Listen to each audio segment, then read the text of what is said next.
లోకాసువార్త 2వ అధ్యాయము 11వ వచనంలో దావీదు పట్టణమందు నేడు రక్షకుడు మీ కొరకు పుట్టి ఉన్నాడు, ఈయన ప్రభు అయిన క్రీస్తు.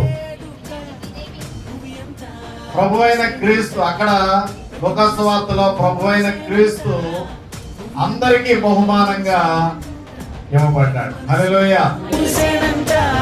ఆడుతూ పాడుతూ ప్రతికాలు నాట్యమాడాలా, మన హృదయాలు అర్పించి రాజునే స్వాగతించాలా. అరే ఆడుతూ పాడుతూ ప్రతికాలు నాట్యమాడాలా, మన హృదయాలు అర్పించి రాజునే స్వాగతించాలా.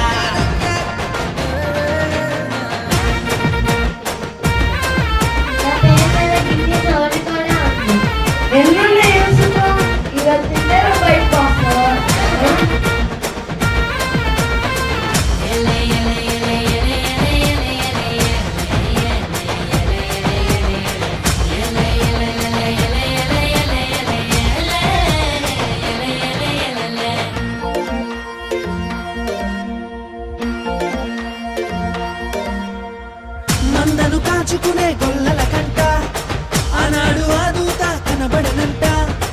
మందను కాచుకునే గొల్లల కంట ఆనాడు ఆ దూత కనబడనంట. రక్షకుడే పుట్టాడని రక్షణ వార్త చెప్పేనంట. ఊరు వాడ మనము తిరిగి రక్షణ వార్త చెప్పాలంట. ఆడుతూ పాడుతూ ప్రతికాలు నాట్యమాడాలా, మన హృదయాలు అర్పించి రాజునే స్వాగతించాలా. అరే ఆడుతూ పాడుతూ ప్రతికాలు నాట్యమాడాలా,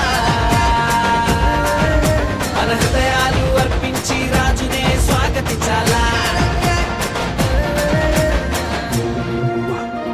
క్రిస్మస్ పండుగ సందర్భంగా అద్వితీయమైనటువంటి కుమారుడైన యేసయ్యను మనము మన హృదయంలో చేర్చుకోవాలి. 3:30 గంటలకి మన 100 సంవత్సరాల ఆనందం ఉంటుంది. దానికి పెట్టుబడి అందరూ కూడా రండి, ప్రేమ ఇవ్వండి. అది మీలో కొంతమంది క్రిస్మస్ కవర్లో తీసుకున్నారు. అందరూ క్రిస్మస్ కవర్ తీసుకోండి. దేవుడు మీకు ప్రేరేపించుకోవాలి. మీ కుటుంబం తరపున క్రిస్మస్ కానుకని ఇవ్వండి. చక్కగా